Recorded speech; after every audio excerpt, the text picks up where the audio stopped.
You thought the number taker was creepy? That's cute. You thought the shape japer was scary? Girl is amateur hour. Because there's a villain in Numberjacks who didn't just mess with your shapes or steal your numbers. He trapped the heroes themselves. Look at these numbers. You will see we're missing one. What can it be? Work it out and then tell me, or never ever will you go free. Sometimes he trapped them in quicksand, like in this series 1 episode, Famous Fives. 5! Hooray! Going somewhere, 5? No way. Most of the time though, my guy trapped them inside puzzle bubbles. A puzzle bubble might sound innocent, but don't let the name fool you. These things were giant floating translucent prisons that bound the heroes inside, helpless unless they cracked the villain's twisted riddles. Fail to solve them? Well, according to this user, you die. Because, well, of course you do. This was psychological warfare, all inside a glowing orange bubble. During the daytime, on CBeebies. What's going on? Meet the Puzzler. According to the website tvtropes.org, the Puzzler is a disembodied floating head with exceptional intelligence. I'm sorry, exceptional intelligence? Really? This guy? But what comes next? Tell me quick. What comes after 4, 5, and 6? Quick reminder to hit subscribe if you're enjoying the video so far. Thank you. Because only someone with very high levels of IQ could conjure up a question that difficult, right? The Puzzler was a genius, however, when it came to kidnapping Numberjacks. In Out, Shake It All About, Season 1, Episode 4, the Puzzler captures Numberjacks 3 and 5, sealing them into puzzle bubbles, while he wreaks havoc on the real world. Oh no, you can't. Oh no! In 7 Wonders, Season 1, Episode 7, Numberjack 7 gets kidnapped. She's stranded, completely removed from the action until the others can solve the puzzler's game. 7 is trapped inside my bubble. Oh no! Help! Help! In 9 Lives, Season 1, Episode 13, Numberjack 9 is trapped too. She floats helplessly, counting on the others to outwit the treacherous puzzler. Number 9's here. Help! Help! Trapped in my bubble. My friends, she stays in there. And what happens if you actually solve his puzzles? Oh, the puzzler, he doesn't just give you a disappointed sigh and leave. He literally self-destructs. Another of my puzzles is solved. So till next time I'll say so long. Bro thinks he's an Electrode from Pokemon. Imagine how terrifying that is for kids. Solve the puzzle and watch a floating head pop itself in a tantrum. It was so scary that, in later series, the writer stopped the puzzler from exploding, choosing the rather less traumatizing floating off as his new exit strategy. Boo, boo hoo, boo hoo hoo. The puzzler was more interested in people than things. He threatened to sort you if you failed to solve his puzzle. He uses those precise words, by the way, in the theme song. Sort you, as in kill you. Cause if you can sort the puzzle out, the puzzler will sort you. Look at his behaviour in Series 1, Episode 38, titled 1, 2, 3, Go. The puzzler takes great delight in chasing little Numberjack 3. Yeah! I'm causing trouble. Watch out, 3, here comes my bubble. This is a public place. What happened to basic human decency? Why is no one intervening? But wait, there's more. In episode 45 of series 1 called How, What, Check, the puzzler replicates himself. That's right, 2 puzzlers. Just imagine the existential dread of a child watching this on CBeebies and realising there's not just one of these freaks, there's 2. I've had enough of being one.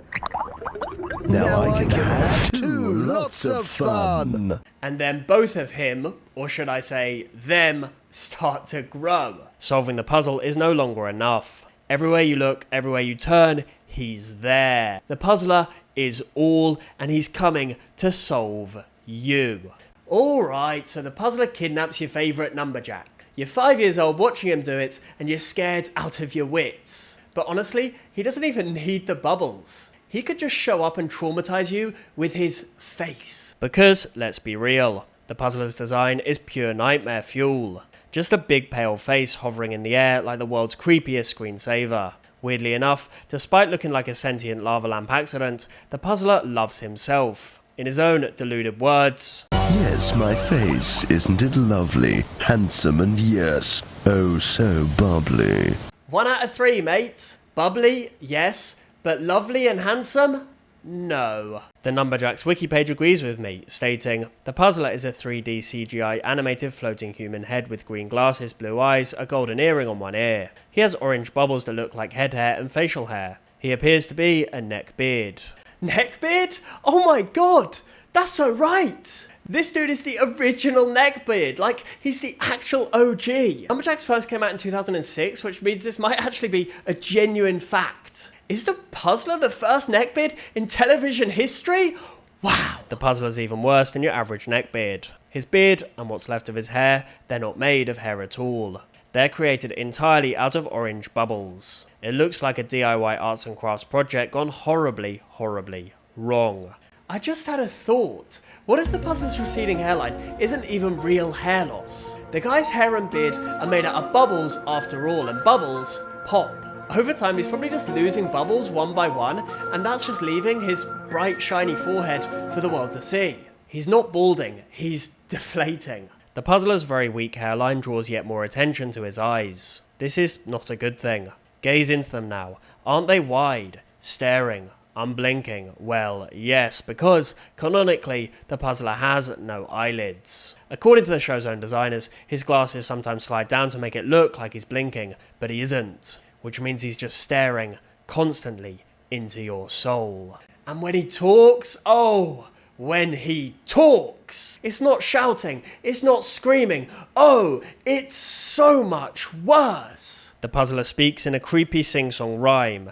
Every line is drawn out, half whispered, half taunted. Sorry, 3, I'm afraid you're mumbling. So sorry how your cookie's crumbling. Even his laugh is bizarre, straight from the bootleg Metal Sonic school of comedy, going full on. Wow, he's not just the first neckbeard, he's the original Hugh laughter. This man's a meme machine, baby. He has another laugh in his locker too, and naturally, it's even more bizarre. Can't this man do anything normally? I want to go back to that exceptional intelligence comment, by the way.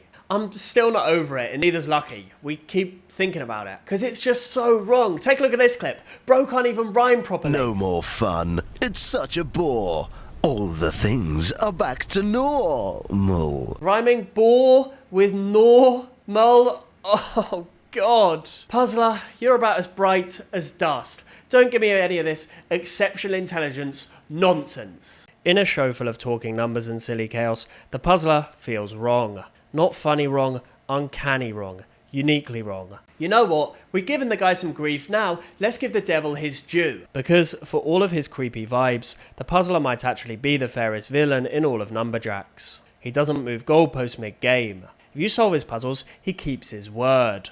No lies, no tricks, no gotchas. He doesn't even want anything from the Numberjacks, just the thrill of having his puzzles solved. His intentions are relatively pure. It's just, with all the kidnapping and psychological warfare, he really goes about it the wrong way. Anyway, if you really think about it, the puzzler might well be the real winner of the series. Ask anyone who grew up with the show. They don't remember the brain game machine, they barely remember the problem blob. But this guy, they remember him. Puzzler, the puzzler, he's got a twisted mind. His bubbles mean trouble if you get trapped inside. The puzzler, he's got a twisted mind. His bubbles mean trouble if you get trapped inside. This wasn't just a fun little theme song, it was a warning. Because the puzzler didn't just trap Numberjacks, he trapped a piece of your childhood too. Thank you so much to the one and only Snipe Army, the Brat Battalion. Your support means that I can keep making these crazy videos about obscure CBeebies characters from yesteryear. If you want to join these legends and get yourself in the end credits, hit that join button below. Thank you again so much for all your support. I'm Snipe Snap, he's Lucky. Snipe Snap out.